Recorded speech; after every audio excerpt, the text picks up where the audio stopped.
Assalamualaikum warahmatullahi wabarakatuh. Perkenalkan, nama saya Zulaiha SPD, peserta Latsar CPNS Kota Dumai angkatan 38 kelompok 4 dengan tutor Bapak Dr. Andes Haji Tarmizi MSI. Berikut adalah tugas analisis isu kontemporer. Analisis isu kontemporer merupakan suatu pokok persoalan yang terjadi pada masa sekarang atau menjadi trending topik pada saat ini. Jadi solusi penyelesaiannya harus sesuai dengan masa sekarang, yaitu masa modern.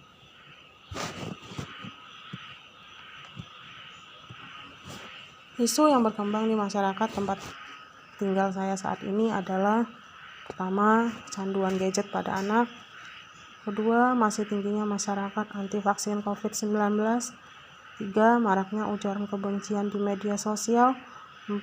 Masih tingginya angka pelanggaran protokol kesehatan. Mengapa isu itu muncul? Lalu bagaimana menjelaskan kepada masyarakat supaya tidak menimbulkan dampak negatif bagi masyarakat itu sendiri? Kecanduan gadget pada anak. Gadget tidak jarang dijadikan senjata ampuh para orang tua untuk membuat anak tenang sekaligus betah di rumah. Sayangnya, jika hal ini terlalu sering dilakukan, justru dapat menyebabkan anak kecanduan gadget. Isu tersebut muncul berawal dari keresahan para orang tua yang pada akhirnya menjadi perbincangan hangat di kalangan masyarakat saat ini, khususnya para orang tua. Mereka merasa khawatir dengan perubahan sikap dan tingkah laku anak-anak mereka. Di antaranya, anak menjadi agresif atau pemarah jika tidak memegang gadget atau handphone. Anak menjadi tantrum atau ledakan emosi yang berlebihan bila gadget diambil darinya. Ketiga, tidak tertarik bermain di luar rumah atau kegiatan ekstra di sekolah. Lalu bagaimana menjelaskannya kepada masyarakat supaya tidak menimbulkan dampak negatif bagi masyarakat itu sendiri? Dengan cara merubah pola pikir masyarakat, khususnya para orang tua, tentang bahaya kecanduan gadget pada anak, serta memberikan pengetahuan dan tips kepada masyarakat untuk mengatasi anak yang kecanduan handphone atau gadget dan sejenis lainnya, dengan cara membatasi waktu penggunaan gadget, memberi jadwal menggunakan gadget, jangan beri akses penuh pada anak dalam menggunakan gadget, tetapkan wilayah-wilayah bebas gadget, ajarkan anak pentingnya menahan diri, serta berikan contoh yang baik kepada anak. Yang kedua, masih tingginya masyarakat anti vaksin COVID-19. Banyak negara termasuk Indonesia kini menerapkan kebijakan pelanggaran aktivitas bagi mereka yang sudah divaksin COVID-19. Meski begitu, ada satu tantangan besar yang menghantui vaksinasi ini. Ancaman itu datang dari kelompok yang belum atau menolak divaksin. Bahkan beberapa pihak yang enggan untuk divaksin menganggap bahwa ini merupakan tindakan yang mirip dengan langkah diktator. Sebuah penelitian pun diadakan untuk menguak alasan masyarakat ini menolak divaksin.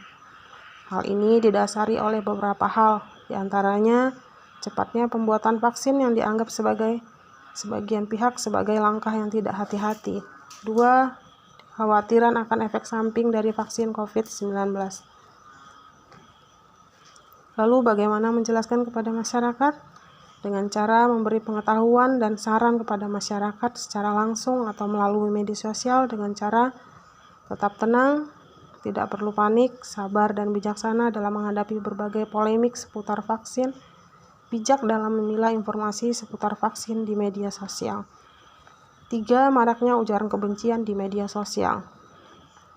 Media sosial telah menjadi bagian tak terpisahkan dari keseharian masyarakat di era digital ini dengan segala dampak positif dalam kehidupan sosial manusia yang ditawarkannya.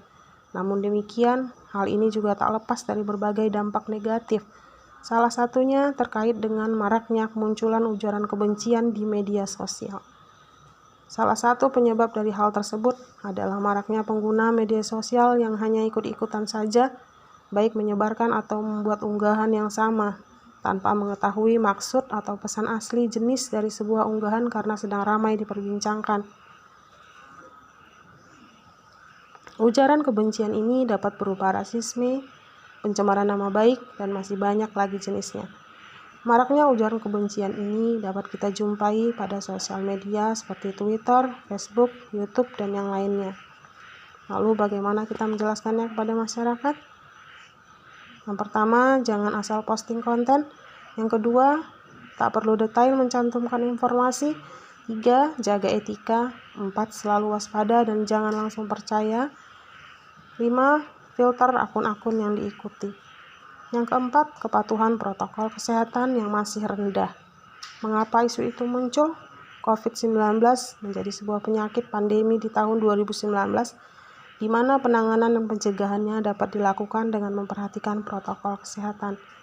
Implementasi protokol kesehatan di atas tidak akan maksimal apabila tidak didukung kepatuhan masyarakat terhadap kebijakan tersebut. Pada kenyataannya, masih banyak masyarakat yang belum mematuhi protokol kesehatan dengan benar. Masyarakat melakukan aktivitas di luar rumah tanpa menggunakan masker, tidak disiplin mencuci tangan, serta tidak menjaga jarak. Lalu bagaimana kita menjelaskannya kepada masyarakat? Yang pertama, memberikan contoh kepada masyarakat untuk memakai masker dengan baik. Yang kedua, mengajak masyarakat untuk memakai masker dan menjaga jarak ketika keluar rumah. Yang ketiga, mengingatkan masyarakat untuk mematuhi protokol kesehatan melalui media sosial seperti WA, Facebook, YouTube, dan lain sebagainya. Isu yang berkembang di instansi di tempat saya bekerja, di SD Negeri 003 Bukit Kapur. Yang pertama, belum optimalnya penguasaan TIK guru. Yang kedua, rendahnya kemampuan peserta didik dalam mengerjakan tugas yang diberikan guru melalui pembelajaran daring. 3. Rendahnya motivasi belajar peserta didik di era pandemi COVID-19. Mengapa isu itu muncul? Yang pertama, belum optimalnya penguasaan TIK guru disebabkan karena kurangnya SDM guru yang menguasai TIK. Yang kedua, tidak mau repot atau merasa puas dengan hasil pekerjaan yang telah tercapai. 3. Kurangnya kemauan guru untuk belajar. Kedua, rendahnya kemampuan peserta didik dalam mengerjakan tugas yang diberikan guru melalui pembelajaran daring. Mengapa isu ini muncul? Pertama, siswa tidak memahami materi pembelajaran. Kedua, kurangnya pengawasan orang tua dalam belajar. Yang ketiga, rendahnya motivasi belajar peserta didik di era pandemi COVID-19. Yang pertama, keterbatasan sinyal dalam pembelajaran daring. Kedua, tidak memiliki sarana pembelajaran di masa COVID-19, yaitu handphone Android. Berikut adalah analisis isu menggunakan USG. Urgensi atau keseriusan dari masalah yang dihadapi serta kemungkinan masalah itu bertambah besar. Seriusness, seberapa serius isu tersebut perlu dibahas. Growth, seberapa besar isu tersebut menjadi berkembang. Yang pertama, kecanduan gadget pada anak dengan nilai urgensi 4, dengan nilai seriusness 4, dan growth nilai 4 dengan jumlah total isu yang terpilih 12. Yang kedua, masih tingginya masyarakat anti vaksin COVID-19 dengan nilai urgensi 4, seriusness 3, dan growth 4 dengan total isu terpilih 11. 3. Maraknya ujaran kebencian di media sosial dengan urgensi 3, seriusness 3, dan growth 4 dengan total isu terpilih 10. Yang keempat, masih tingginya angka pelanggaran protokol kesehatan dengan nilai urgensi 3, seriousness 3, dan growth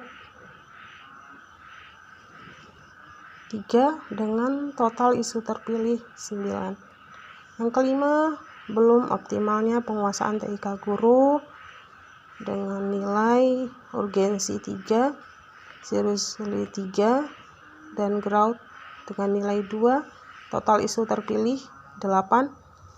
Yang keenam, rendahnya kemampuan peserta didik dalam mengerjakan tugas yang diberikan guru melalui pembelajaran daring dengan nilai urgensi 5, seriously 4, growth 4 dengan total isu terpilih 13. Yang ketujuh, rendahnya motivasi belajar peserta didik di era pandemi COVID-19 dengan nilai urgensi 3, seriousness 2, dan growth 2 dengan total isu terpilih 7. Di sini peringkat 1 ada pada pokok bahasan isu rendahnya kemampuan peserta didik dalam mengerjakan tugas yang diberikan guru melalui pembelajaran daring, yang saya angkat menjadi isu dengan menggunakan USG. Demikian saja dari saya. Assalamualaikum warahmatullahi wabarakatuh.